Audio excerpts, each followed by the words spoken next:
Olá pessoal, tudo bem? Aqui é o professor Hugo. O objetivo da aula de hoje é falar um pouco sobre o estudo dos gases. Então vamos lá. Primeiro, precisamos ter conhecimento das variáveis de estado, que são variáveis que vão determinar, definir, condicionar qual o estado de uma certa massa de gás. Quais são elas? Pressão, volume, temperatura e número de mols. Para que eu utilizo o número de mols? O número de mols é uma grandeza utilizada para quantificar, determinar a quantidade de gás. Então, vejam só, 1 mol de um gás ele contém 6,02 vezes 10 elevado a 23 moléculas desse gás. Esse é o número de Avogadro, a constante de Avogadro. A massa de 1 mol de um gás é chamada de massa molar. Então, a massa molar é a massa do gás dividido pelo número de mols. Ou seja, o número de mols é a massa do gás dividido pela sua massa molar, se eu trocar o N minúsculo com o M maiúsculo aqui. Lei de Avogadro. O volume de um gás é proporcional, olha só, ao número de moléculas desse gás. Não importa a natureza do gás. Tanto que eu coloquei aqui para vocês 3 exemplos: hélio, nitrogênio e o CH4. Vejam só, o volume 22,4 litros, pressão 1 atm, temperatura 0 graus, cada um com sua massa, 4 gramas, 28 gramas, 16 gramas, mas o número de moléculas do gás é sempre o mesmo, pois respondem à lei de Avogadro. Relação entre variáveis. O que acontece? Quando dobramos o número de mols, dobramos o volume, mantendo a pressão e a temperatura. Vejam só. Então, eu posso estabelecer a relação. Volume 1 dividido por volume 2 é igual ao número de mols do primeiro dividido pelo número de mols do segundo, que corresponde à lei de Avogadro, conforme está representado na figura também. O volume dobrou, o número de mols dobrou. O volume é único, o número de mols é único também.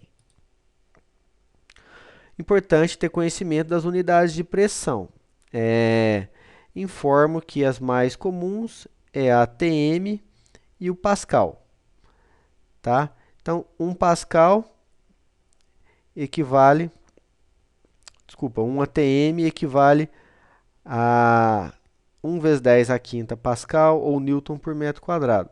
Aqui temos diversas outras unidades, mas olha só, para 1 atm em pascal, em bar, 1 atm metros de água e milímetros de mercúrio. Então, 1 atm equivale a 760 milímetros de mercúrio, 10,33 metros de água, e assim por diante. Atmosfera física, atmosfera técnica, mas os mais comuns é o pascal e o atm. Milímetro de mercúrio também a gente vai ver de vez em quando. O que é uma mudança isotérmica? Importante saber sobre a parte de isotermia. Iso igual térmica, temperatura. Mantendo a temperatura constante, a pressão é inversamente proporcional ao volume. Então, se eu aumentar a pressão, eu diminuo o volume. Se eu observar na forma, P1 dividido por P2 é igual a V2 por V1. Eles são inversamente proporcionais. Vejam só que na isotérmica, no gráfico PV, as isotermas são curvas, conforme está mostrado aqui no gráfico. Isocórica ou isovolumétrica é aquela em que o volume é constante e assim pressão e temperatura são diretamente proporcionais. P1 por T1 é igual a P2 por T2 e o gráfico PT é uma reta, como a gente pode observar aqui. Isobárica é aquela que a pressão é constante. Então, volume e temperatura são diretamente proporcionais.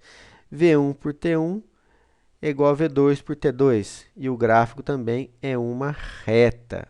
no diagrama VT, porque aqui é isobárica, a pressão é constante. Aqui as curvas do processo. Isocórico ou isovolumétrica, vejam só, volume constante. Isobárico, no diagrama VT, uma reta com a pressão constante. Isotérmico, no diagrama PV, são as curvas isotérmicas. E aqui um gráfico em 3 dimensões.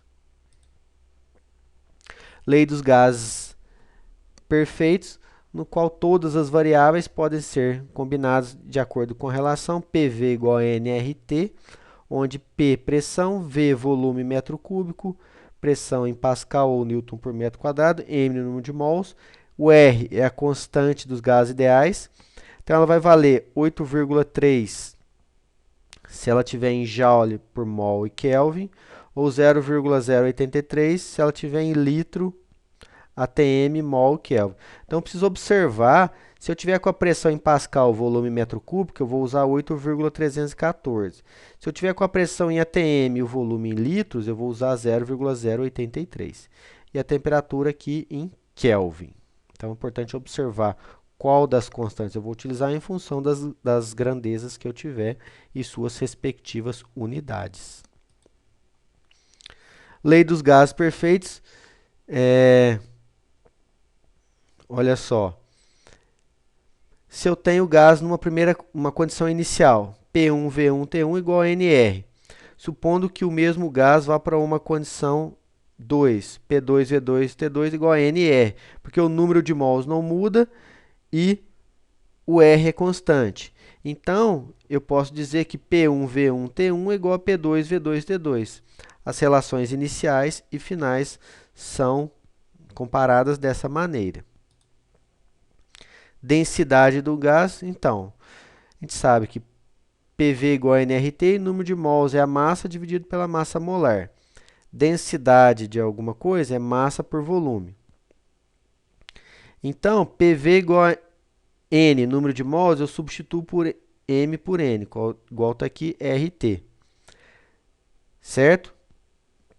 Então, se eu fizer passar o M para cá e o RT para cá, eu chego que pressão vezes massa molar dividido por R vezes T é igual a massa por volume é densidade. Então, a densidade do gás pode ser dada pela relação pressão vezes a sua massa molar dividido pela constante vezes a temperatura.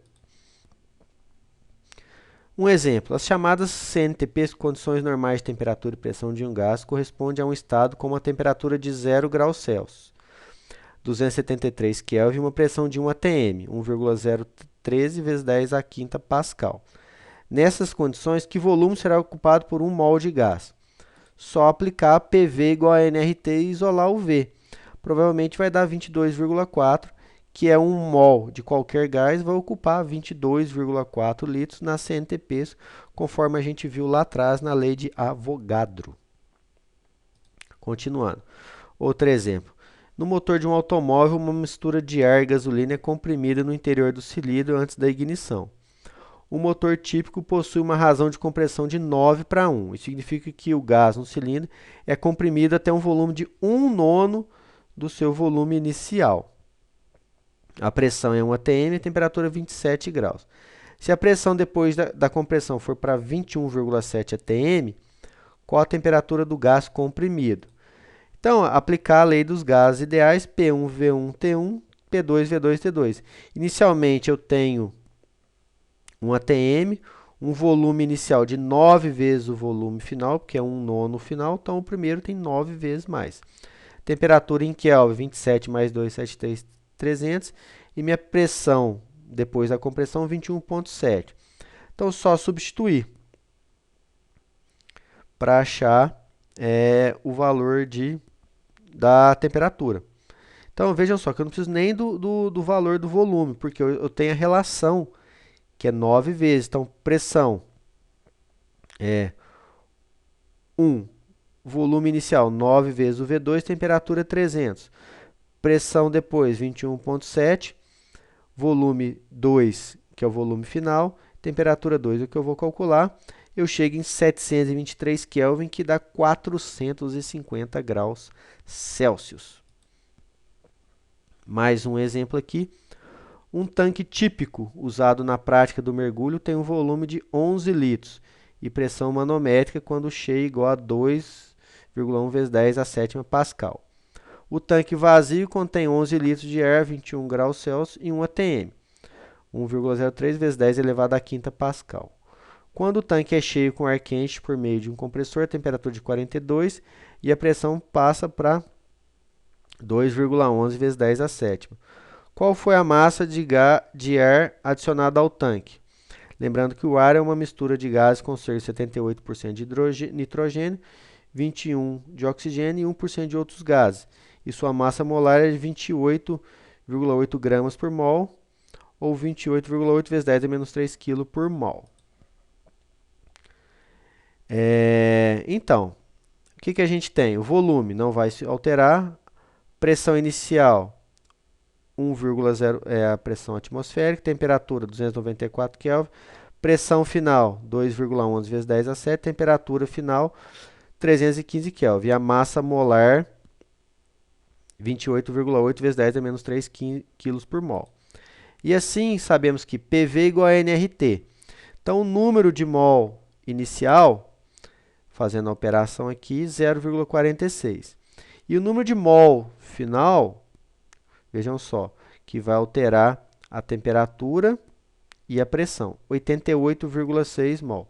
Então foram adicionados a diferença de final menos inicial, 88,1 mols. Se a massa molar é de 28,8 vezes 10 a menos 3 kg por mol, multiplicando pelo número de mols, eu vou ter um acréscimo de 2,54 kg. Tranquilo, né, pessoal? Só ter atenção com as unidades e saber identificar o que é inicial, o que é final, que vocês vão ter sucesso desse conteúdo. Tá bom? Muito obrigado, valeu e até a próxima.